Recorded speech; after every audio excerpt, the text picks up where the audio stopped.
Inetu pardipoeg. Elas kord üks pardipere.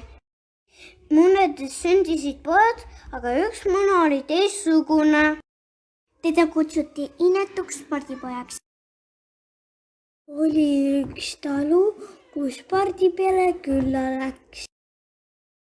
Kanad ja tüdruk ehmusid inetut pardipoega nähes. Inetut pardipoega kiusati.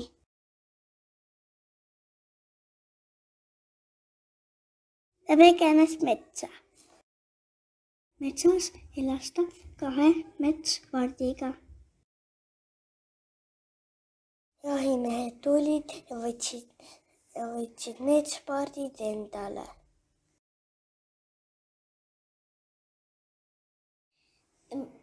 Inetu pardipoeg leidis ühe onni, kus elab üks vanatädi. Inetu pardipoeg ei munenud mune ja vanatädi ajas ta minema.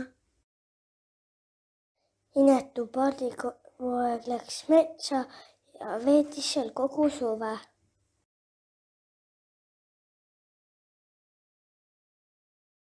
Saabus sügis ja juba olid lehed värvilised. Ilmad läksid jahedamaks ja linnud hakkasid lõunamaale lendama.